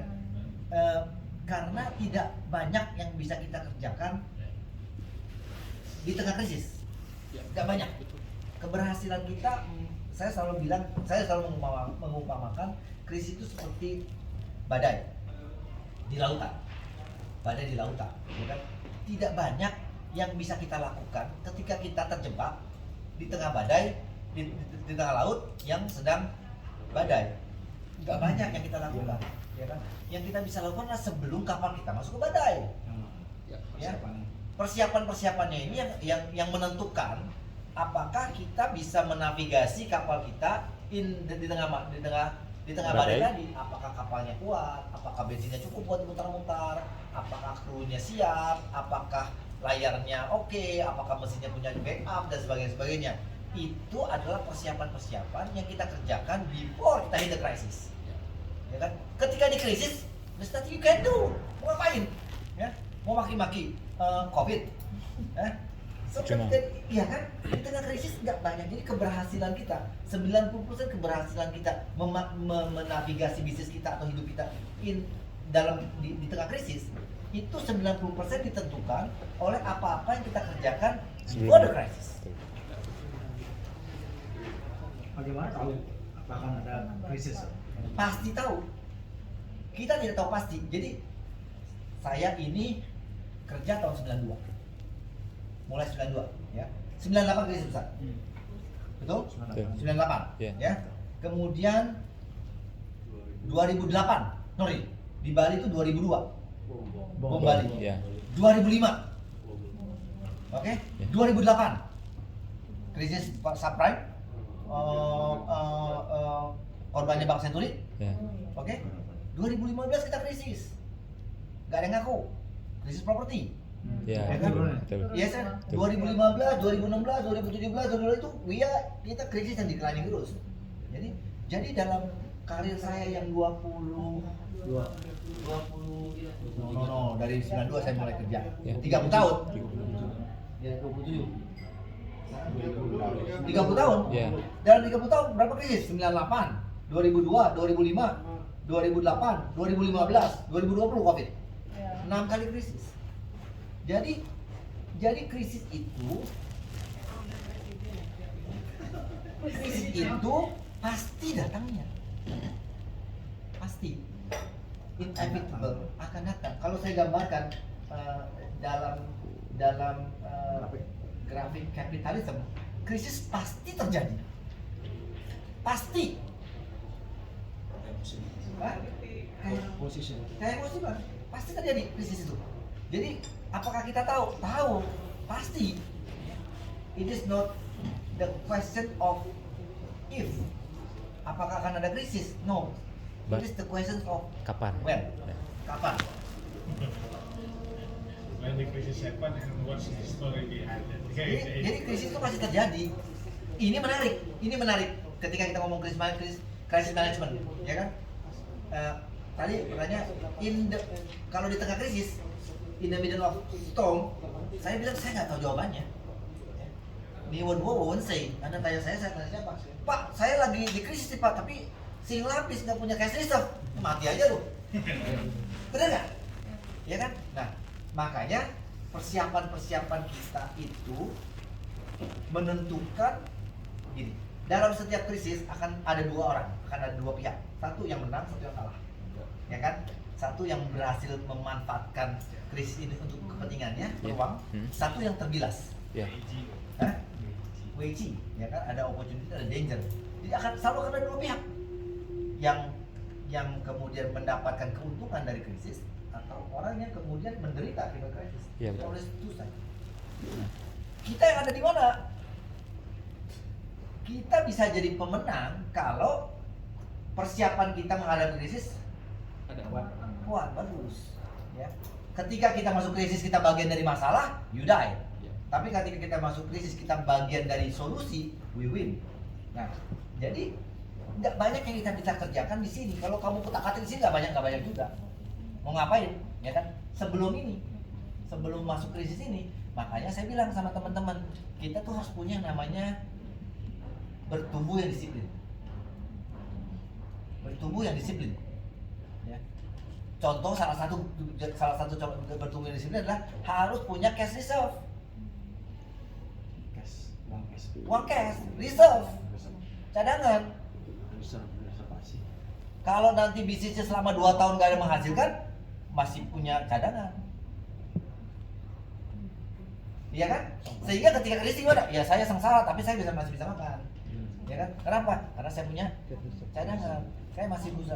Kemarin saya tuh Pak Joger. Ya, Pak Joger.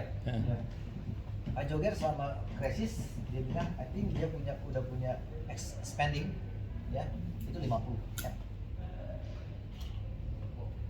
Masih bawa apa?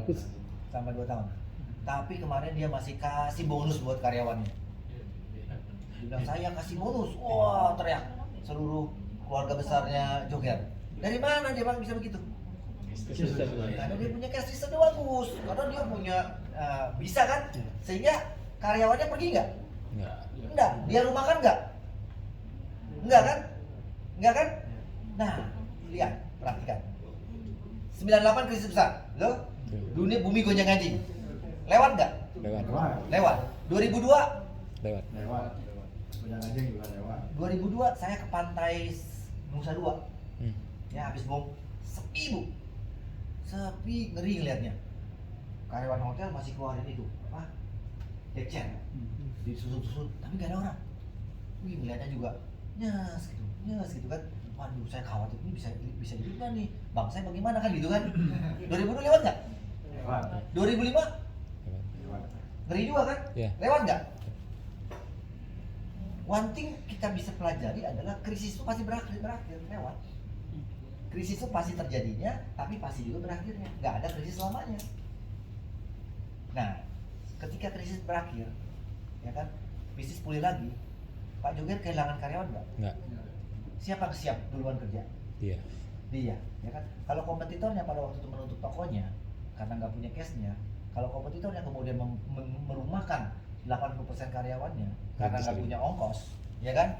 Ketika ketika ekonomi pulih, apa yang dikerjakan? Merintis dari nol. Baru buka toko, baru merekrut orang. Pak Joger Sudah siap. langsung.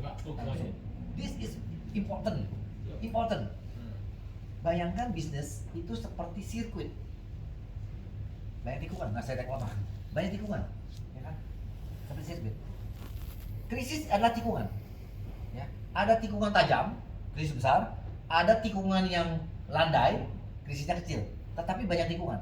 Ya, kita akan mengalami krisis besar dan krisis kecil sepanjang hidup kita sebagai pebisnis. Ya kan? Anggap krisis itu adalah tikungan. Kalau sekarang saya punya mobil atau saya punya mobil sama mobil, ya kan, di jalan lurus, mobilnya sama-sama kencang, bisa saya salip nggak mobil musuh? Nggak bisa, susah sama-sama kencang, ya kan? Kapan saya bisa nyalip? Tikungan. Di tikungan. Ketika dia merem duluan, remnya lambat, saya bisa maju, ya kan? Atau ketika dia nyangkut, ya kan? Nyangkut atau jatuh, nyangkut besar mabas, saya lewat kan? Nah, bayangin. Krisis itu seperti itu. Jadi ketika ada krisis sebenarnya itu kesempatan kita untuk overlap, untuk ngeduluin sedikit kompetitor. Nah tadi kalau bisnisnya pulih berarti keluar dari tikungan kan? Pak Joger udah siap gigi 3 tuh. Udah buka gas. Yang lain masih atau baru hidupin. Dia kan ketinggalan kan? Ada ketinggalan dekat, ada ketinggalan jauh, ya. 1 tikungan, 2 tikungan, 3 tikungan, 4 tikungan, 5 tikungan, tahu Pak bedanya.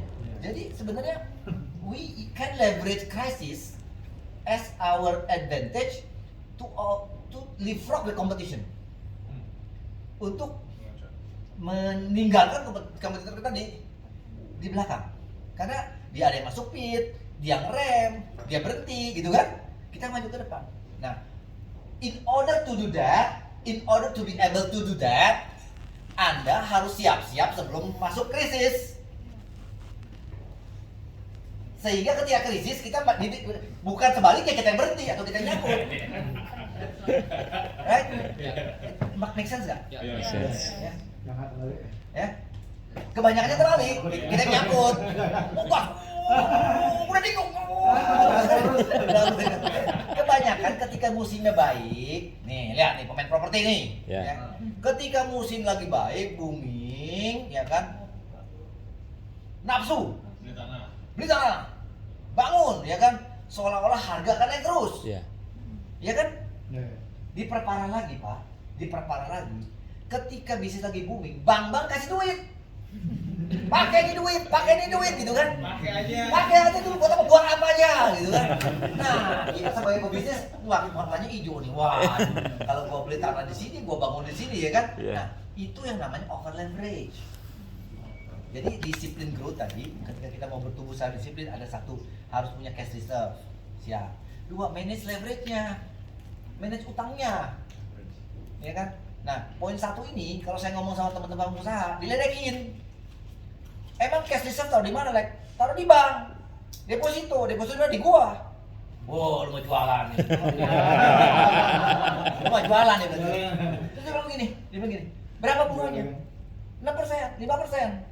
Gila lu, Lek ya, 5%, lu potong pajak 20%, gua terima berapa? 4%, cemen. Kalau gua beliin barang, dapat 20%, gitu kan? 2 bulan, dapat 20% sebulan.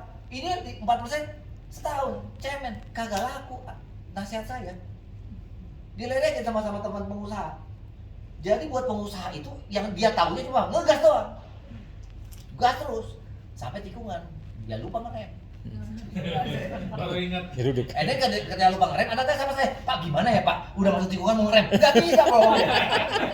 Gak bisa bro, niwan, wow, say. Hah? Nggak bisa. Ketika udah masuk tikungan, ada ya you either tinggal jatuhnya. Tinggal kapan jatuhnya. Hah? Tinggal kapan jatuhnya. Jadi yang Anda lakukan ngerem sebelum tikungan. Ketika sebelum masuk badai kudu disiapin. Salah satunya tadi cash reserve, harus punya persediaan cash. Kan? 2, harus manage leverage. Nafsu, jangan nafsu.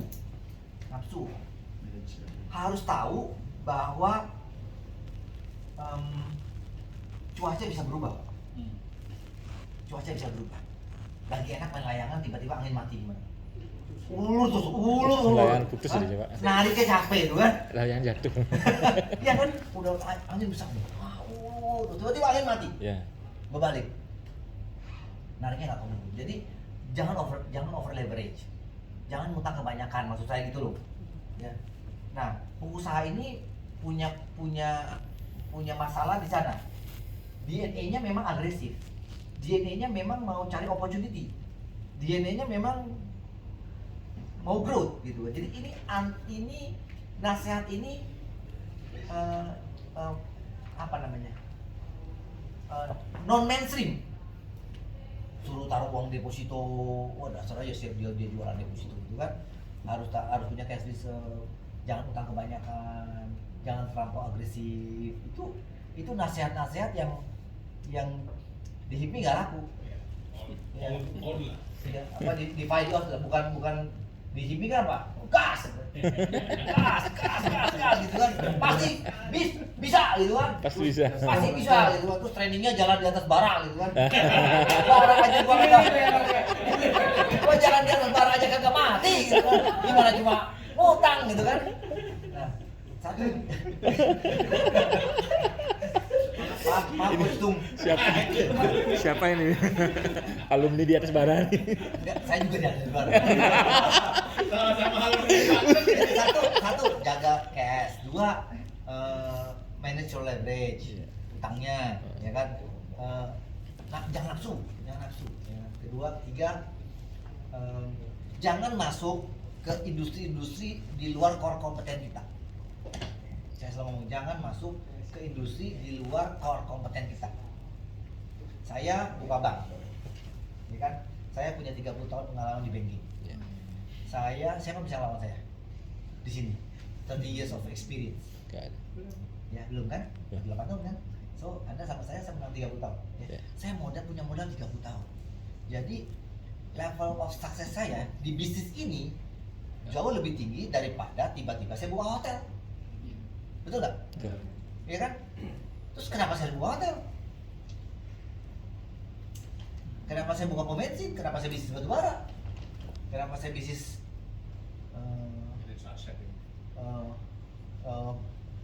alat-alat kesehatan? Kalau saya masuk alat-alat kesehatan, siapa yang alat kesehatan tadi? Udah berapa tahun? Baru 3 tahun. Baru 3 tahun, oke belum apa-apa, saya masih bisa tandingin tuh, 3 tahun. Nah, 15 tahun, apa? Bengkel? Nah, kalau saya masuk bengkel sepeda motor, lawan dia 15 tahun, menang mana? Saya sama dia? Menang dia. Ada taruhan bener ya? Saya buka bengkel, dia buka bengkel. Gimana? Ayo.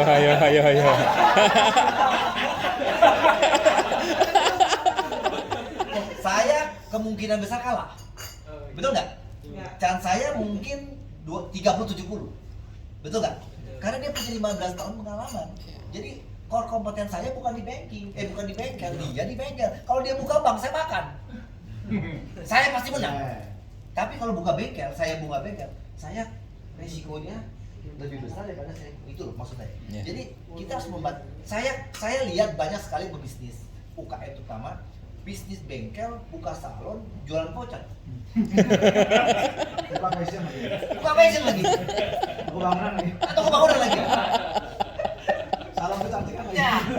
Nah, you know, ngerti maksud saya? Iya. Tidak spesifik. Tidak ahli. Dia pikir gini, kalau saya punya 5 lubang, saya punya 5 income. Betul kan? Ya. Bagaimana kalau 5 lubangnya rugi? Kali 5 rugi. Jadi Betul. itu tidak saya selalu tidak menyarankan orang buka bisnis. Diversifikasi boleh setelah kamu besar. Ya, jangan buru-buru mendiversifikasi gitu. Ya kan? Resources selalu terbatas. Resources selalu terbatas. Modal pasti terbatas kan? Bukan cuma modal. Kapasitas kita terbatas. Ya kan? SDM Kemampuan terbatas. sekolah. Kemampuannya terbatas. Yang udah terbatas, jangan dibagi-bagi. Gitu ya? Hah? Kita udah terbatas nih. Kecuali kita Abu Rizal Bakri atau Boy Thohir. Ya kan? Dia udah punya modal tidak terbatas. Dia punya kapasitas orang tidak terbatas. Dia bisa ngapain aja, Pak. Sorry. Anda bukan Abu Rizal Bakri. Sorry, man. Sorry. Kita bukan Sandiaga Uno. Sorry. Ya. Mohon maaf. Kul tahu diri. Ya. Kita terbatas di bisnis kecil. Strateginya harus fokus. Ya. Lihat kenapa BP Lestari ada 15 kantor di Denpasar? Branding. Karena saya fokus Denpasar. Ya. Saya kalah Singaraja nggak apa-apa. Tapi saya sebenarnya Denpasar. Bagaimana kalau kekuatan saya cuma sekecil itu, saya bagi-bagi, saya sebar merata. Ubud ada, Gianyar ada, Singaraja ada, Negara ada. Kelihatan nggak? Ya. Nggak kelihatan. Saya tumpuk aja. Taku Umar, Diponegoro, Gatot Subroto. Tiba-tiba, wih banyak cabangnya, ya kan? Di mana-mana. Nggak di mana-mana Pak. Di situ gua tumpuk. Aja boleh silakan. Iya kan? That is fokus. Fokus di mana? Di segmen area saya. Karena kalau kekuatan saya yang sedikit itu saya sebar dulu, nggak ada kekuatan kan? Nggak ada kekuatan. Nah jadi jangan masuk ke bisnis di mana kita tidak punya core kompeten. Kembali ini juga bertentangan dengan naluri pengusaha. Pengusaha kan apa? Kalau ada opportunity, sikat gitu kan, masuk gitu kan. Kalau enggak namanya ini pengusaha kok tidak punya insting. Kalau ayam geprek, bikin ayam geprek se-Indonesia, ya. Jangan buru-buru bikin fashion dia. Ya. Bikin ayam gepreknya, punya laundry. Udah berapa Pak? 35, Pak. Bikin 100. Targetnya memang segitu. Makanya caranya bikin laundry 100. Itu caranya. Jangan buru-buru bikin bengkel. Iya. Ya. Sempat Ya, lihat bikin bengkelnya. berapa bengkelnya? 5, bikin 12, bikin 15, gitu caranya. Jangan buru-buru bikin ayam geprek. Jadi ini nggak bersaing sama sini. Itu jadi 1 punya cash reserve, 2 manage your leverage, 3 jangan masuk ke industri-industri yang kita nggak punya. Bayangin ketika tiba-tiba ada pandemi seperti ini, how you manage your business? Kalau Anda punya 5 bisnis tadi, dagang fashion, bunga bengkel, jualan voucher, bleeding semua. Yeah. Udah, Anda nggak mempertahankan 1 aja. Susah. Gimana Anda mempertahankan 5 nanti? Jadi resourcesnya, pertahanannya tuh gak kuat, karena tersebar tipis. Kelima, jangan mengambil resiko yang bisa mengakibatkan kematian. Contoh, Niki Hotel itu sukses dengan Niki Hotel, Iya. ya kan? Tetapi dia mengambil resiko terlalu besar ketika dia bikin Hot. Aston. Size Aston itu tidak seimbang dengan bisnisnya yang cuma Niki Hotel. Jadi kalau menurut saya dia nggak boleh langsung bikin Aston besar. Dia harus growing 5 Niki, ya kan? sehingga 5 Niki ini nanti mampu menampung satu Aston yang besar. Jadi kalau ini collapsing, ini enggak, ini mampu bertahan, ya. Tapi dia lompat dari satu bisnis kecil Hotel Niki ke Aston yang besar, sehingga ketika Astonnya gagal, semuanya kesatu. Jadi, nah itu adalah persiapan kita yang kita lakukan in normal time atau in booming time, ya. Sehingga ketika masuk krisis tadi bensin kita banyak, ya kudu muter-muter lah, ya kan? Mesin kita punya cadangan, kru kita siap, dikasih makan segala macam. Jadi we can navigate kita punya perahu dengan lebih baik, dan mudah-mudahan hopefully kita bisa ada kesempatan untuk meninggalkan kompetitor kita sedikit, ya kan? Dan for sure di depan akan ada krisis baru lagi. Jadi kalau dalam setiap tikungan kita menang sedikit, 5 tikungan kita menang banyak. Ya Pak ya, jangan tanya saya lagi apa yang saya lakukan dengan krisis. I have no idea, I don't know. Oke, siap. Terima kasih Agus. Next question. 3 pertanyaan lagi. Oke, Surya, Ria, dan satu. Oke, Abdi. Ya, silakan. Surya. Saya disclaimer dulu ya, ini seolah-olah Anda tanya saya bisa jawab terus. Saya disclaimer ya, Anda kalau nggak bisa saya jawab, saya bilang nggak bisa ya. Ya, siap Pak. Ini kan sharing-sharing Pak.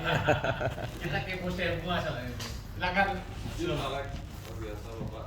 Salam Pak, saya dari Tabanan Pak. Kebetulan saya minta izin sama Ketum Bu Lele untuk ikut serta. Ini Ketum Tabanan. Calon Bupati Tabanan. Ikut Pak. Kerap juga. Amin. Baik Pak, dulu saya punya di banking saya 10 tahun Pak.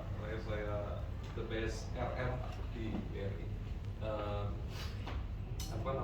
Yang sulit hari ini adalah ketika saya bicara soal kredit Pak. Nah, kredit hari ini itu adalah bukan sebuah pilihan bagi pengusaha Pak, karena memang in reality kredit tidak turun ketika repo rate juga turun Pak. Padahal Bapak tadi sudah jelaskan bahwa dari sisi deposito sebetulnya kan sudah turun banyak gitu. Kita deposito cuma 3,5%, ke repo rate hari ini cuma 4,5% gitu Pak. Nah, in reality kita sebetulnya butuh yang disebut dengan angel investor Pak. Nah, saya pikir Bapak sebagai seorang pengusaha di perbankan juga saya lihat punya orang-orang yang memang ada di samping Bapak sebagai partner gitu. Nah, kami saat ini adalah kebutuhan kami itu lebih banyak mungkin akan partnership Pak. Tidak lagi bicara soal selalu bank gitu Pak sebagai sebagai partner kami di bisnis gitu Pak. Nah, menurut Bapak konsep seperti apa yang harus kami tampilkan sehingga perusahaan atau orang yang punya uang yang tidak terbatas tadi melirik bisnis kami itu mungkin itu Pak yang nah, susah tanyanya. Susah tanyanya.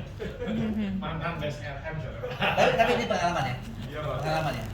Bapak gimana caranya? Pengalaman ya. Gitu. Pengalaman ya. Nanya Pak. Pengalaman ya. Sepengalaman Pak Alek aja. Pengalaman ya. Jadi pertama-tama unit angel. Nah, angel itu orang yang percaya sama kita, kemudian dia rela uangnya hilang karena dia sayang sama kita. Kan angel itu namanya gitu kan? Iya betul. Jadi unit angel. Kalau angel nggak ada hitungannya, ya kan? Makanya dibilang apa? Uang mertua, calon pacar, maka cari pacar kaya gitu kan? Supaya mertuanya modalin kita. Itu salah satu angel investor. Cara Angel beneran itu Pak. Ya kan gitu kan we need angel. Jadi pertama kali we need angel. Saya itu partneran sama kawan lama saya. Jadi kita udah partneran selama BPR Lestari berdiri 22 tahun. Dan sebelum 20 tahun, 10 tahun sebelumnya saya sudah saling kenal di BCA. Jadi di BCA Group sebenarnya. Ya, saya punya tiga pemegang saham lain dan kawan lama dari BCA. Kemudian ketika saya bilang saya mau punya bank, saya mau bikin bank, mereka invest di saya. Ya. Dan dengan catatan mereka juga siap rugi. Ya, angel, ya, dia sama angel. Which is awal-awalnya begitu. Ya. Saya nambah modal beneran sendiri masuk ke dalam perusahaan fresh itu up to 4 miliar. 4 miliar bertahap ya. Mulai 500 juta, terus naik lagi 2 miliar, terus naik lagi 4 miliar. Nah setelah itu saya tidak pernah minta modal lagi sama mereka. Jadi cuma sampai 4 miliar aja dimodalin. 8 miliar, saya nggak minta modal lagi, saya gulung semua. Dan hampir setiap tahun belakang bagi dividen. So dia happy. So yang menarik adalah kalau kita susah, orang nggak mau bantu kita. Ya. Yang menarik adalah kalau ketika sudah kita kaya, orang mau bantu kita. It's very interesting goal, ya kan? Saya tuh kalau makan suka dibayarin. Saya tuh kalau makan ketemu di restoran suka dibayarin. I can pay my lunch, you know, ya kan? Tetapi bapak-bapak yang di pinggir jalan itu nggak ada yang bayar makan, ya. Tapi kalau saya makan ada yang bayarin. Jadi this is a very strange world. Ketika kita nggak butuh, orang kasih nawarin. Jadi dalam perjalanannya beberapa kali saya ditawarin, Pak, I have datang sama saya teman baik, nasabah lama. Dia bilang saya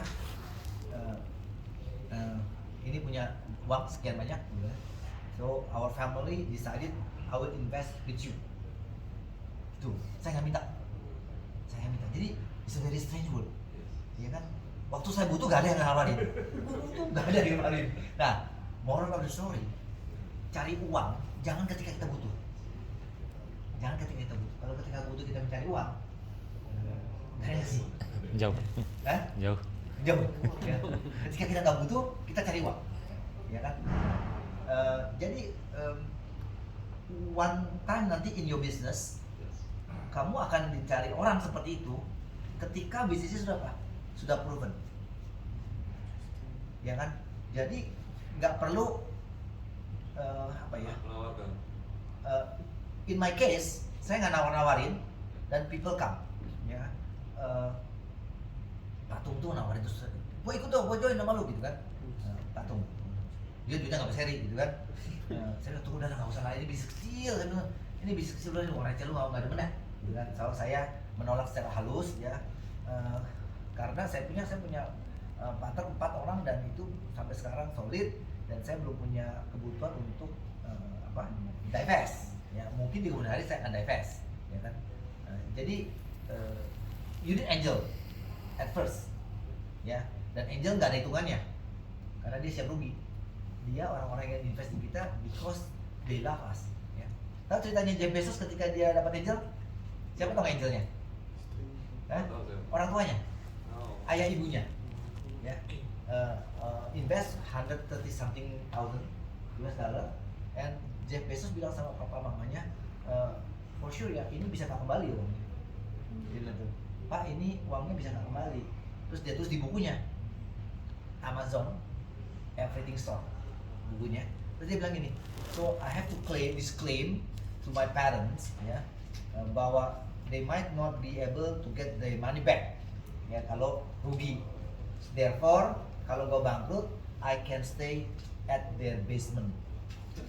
Jadi kalau nanti gue bangkrut, gue bisa pulang ke rumahnya, gitu. So, angel adalah orang yang berinvestasi nggak mikirin untung rugi, ya.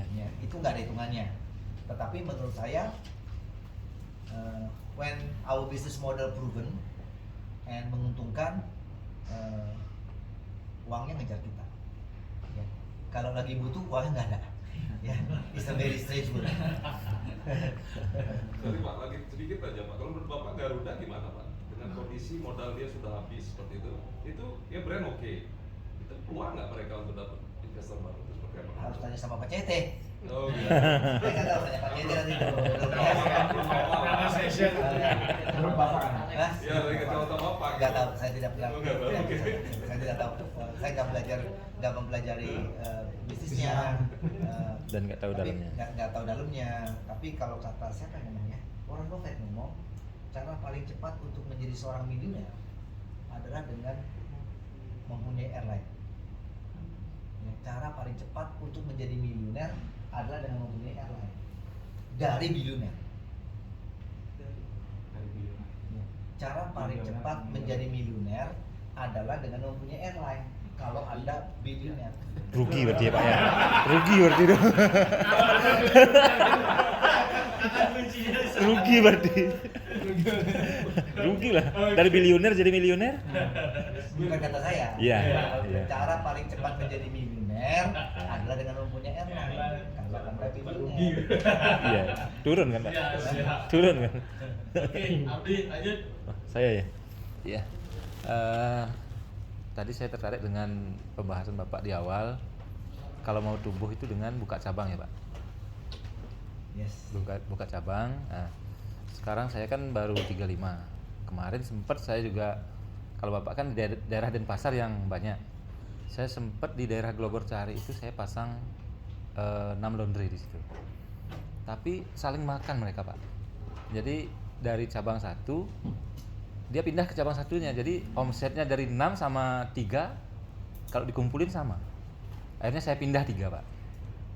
Apa seperti itu yang terjadi di BPR Lestari atau memang bagaimana Pak? Apa cuma ngejar brandnya aja? Tidak terjadi di Lestari. Padahal di Denpasar semua Pak ya? Iya, tidak terjadi di Lestari. Istilahnya begini, Coca-Cola sebelahnya ada Pepsi, ada di Coca-Cola sebelahnya ada Sprite, ada Fanta. Kan itu Coca-Cola Group semua. Ada Presti ya. Coca-Cola Group semua gitu kan. Apakah mereka bersaing? Ya bersaing. Yang Coca-Cola bersaing sama Fanta. Iya. Tapi kata orang Coca-Cola daripada dia bersaing sama Pepsi, Ya, bersaing sama penampilan kita sendiri. iya, iya kan? Iya. Jadi saya nggak tahu itu kan harus ada hitung-hitungan marketnya ya kan. Tapi kalau saya lihat tadi misalkan market share, kita lihat dari market share. BPR di Bali itu sekarang baru 13%. Iya. So berarti ada 87%. Masih bisa. Out there, ya kan? So masih besar nggak? Besar. Tambah lagi 10 nggak jadi masalah. Karena yang kita makan adalah seperti tadi kolaborasi. Saya bilang sama teman-teman BPR, kita ini cuma 13% di Bali, ya kan? Kalau kita menang pun bersaing di antara kita menangnya kecil. Sementara ada 87% out there sana yang sebenarnya, yuk kita bareng-bareng kita garap itu, ya kan? We can make the giant bleed, saya bilang gitu, ya kan? Gimana caranya kita bisa dapetin market mereka dengan meningkatkan kapasitas kita dong, ya kan? Sehingga toko-toko warung-warung tadi menjadi Alfamart, mereka meningkatkan kualitasnya dong, ya kan? Sehingga mereka meningkatkan kualitas kan, level of confidence-nya masyarakat naik, sehingga kita bisa makan pasarnya. Yeah. Jadi mungkin harus dilihat Pak, seberapa besar pasar di sana. Kalau memang pasarnya nggak ada, kemudian ada kepung, ya ini Bali ya kan, bener kan? Yeah. Ya kan? Tapi kalau memang pasarnya, nah gimana gitu pasarnya saya nggak tahu. Tapi kalau di bank datanya kan ada, Yeah. ya saya bisa baca tuh Pak.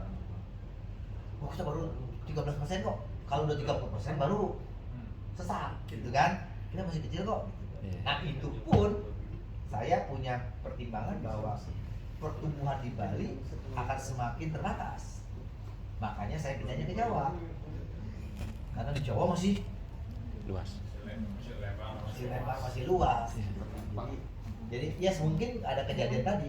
Anda taruh di Glogorcari 6, omsetnya sama 3 sama gitu kan. Karena terlalu dekat mungkin Pak. Jadi sama ya istilahnya kita ngejar mendekatkan ke konsumen. Ternyata dia memang karena udah dekat ambil yang dekat ini aja gitu Pak.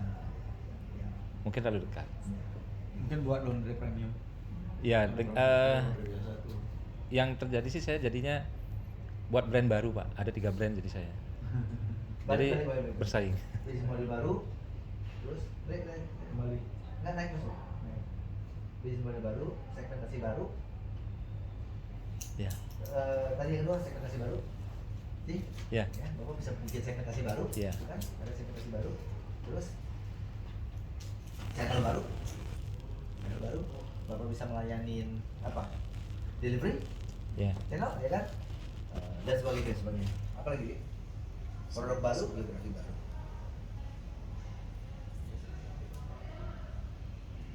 Dan ini kita kerja semua nih. 5 ini kita lagi kerja semua.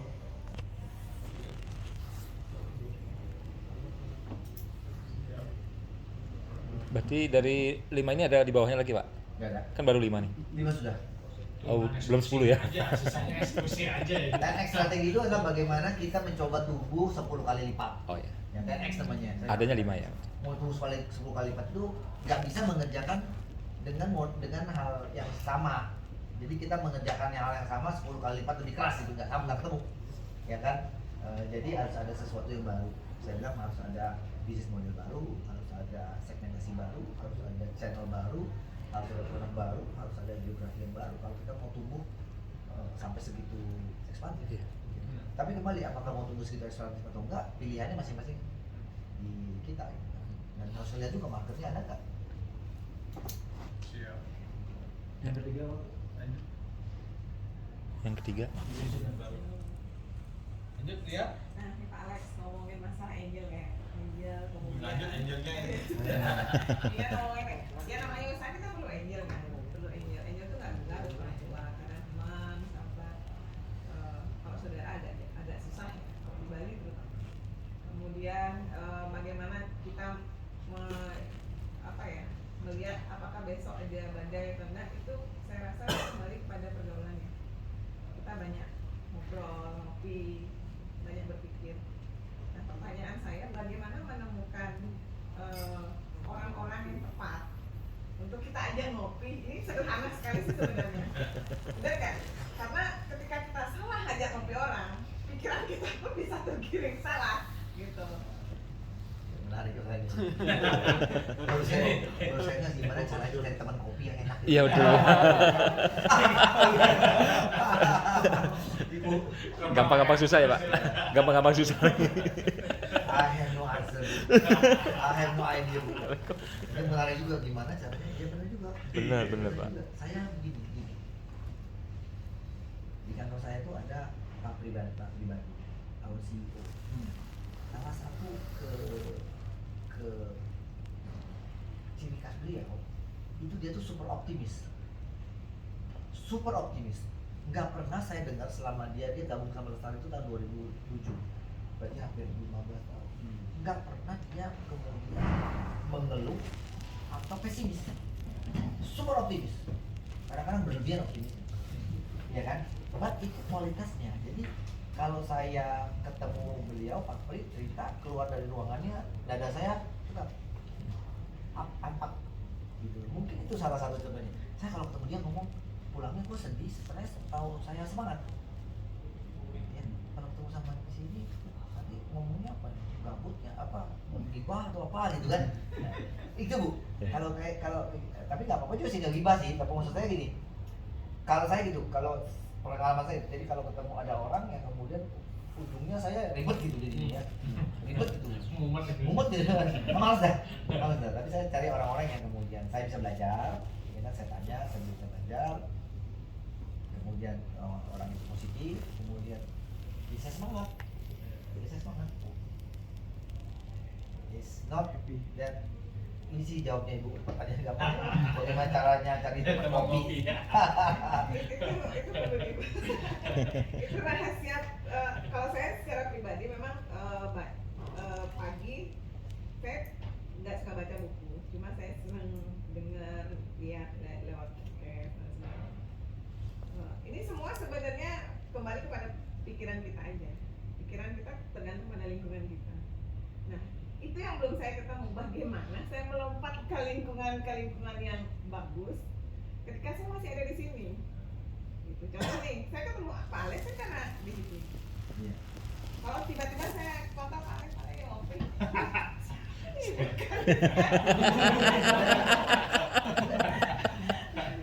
Karena mungkin saya bilang, Pak, saya membutuhkan Bapak untuk membuat pemikiran saya lebih, wah ini bisnis siapa ini? Seperti itu kan. Dan orang pasti, kita mau meeting sama orang pasti mereka pun bertanya ini apa kepentingannya gitu, apa tujuannya dan sebagainya. Kadang kalaupun kita tidak satu bidang, misalnya ada yang dari bengkel, pemikir dari cara mereka berkomunikasi kita mendapatkan sesuatu sebenarnya.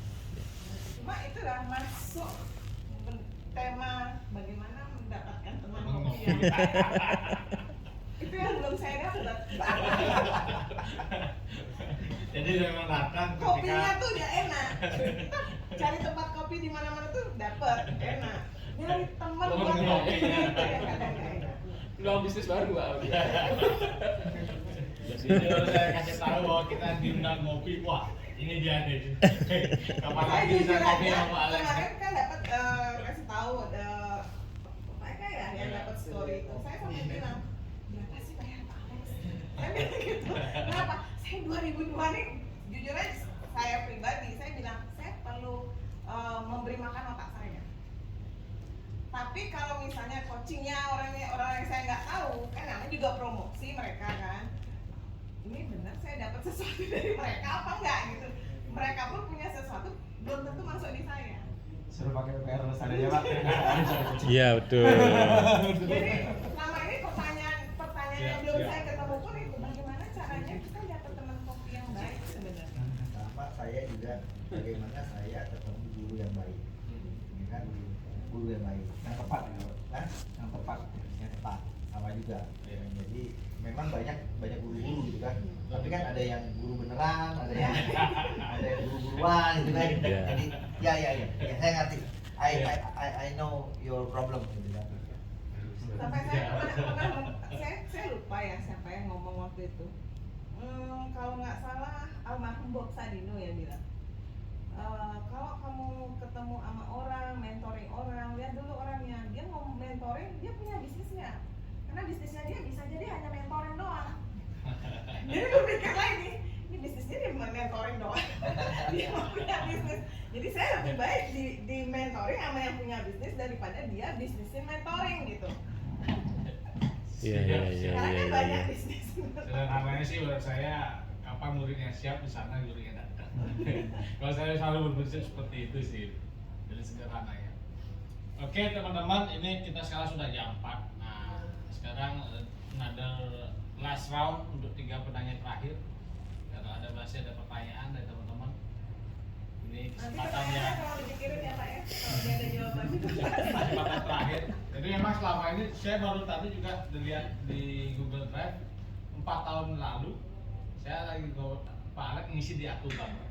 Oh iya. Ya CEO Talks. Iya. Wah ini hari yang sama ke 4 tahun lalu saya masih ketemu Pak Alek. Oh ya? Sekarang ketemu lagi. Oh ya? CEO Talk yang di aku Bang, di aku Bang gitu. Jadi emang ya selama ini juga saya belajar banyak dengan Pak Alek gitu karena he wants to talk the walk and walk the talk. Jadi ketika saya Pak Alek nari, saya nari. Pak Alek baca buku, saya pun ikut baca buku. Jadi tetap jam 5 pagi saya baca buku. Jadi ikut Pak Alek kali ya buku-bukunya apa itu saya catat juga. Jadi proses juga nanti mau beli, belajar juga. Ini juga ini ya Pak Tung Pak. Oh, jadi yang Bapak tadi cerita yang jalan di bara api, ya ini trainernya Pak. Salah satu one of the best studentnya Pak Tung nih. Ada pertanyaan lagi untuk terakhir kalinya dari teman-teman? Terus ini sekarang ini terakhir kita bisa ngumpul Pak Alek. Mungkin next lagi belum tahu beliaunya juga. Semoga kita ada ketemu lagi dalam kesempatan yang lain gitu karena dia masih Lokasinya di mana? Saya di Sengaja.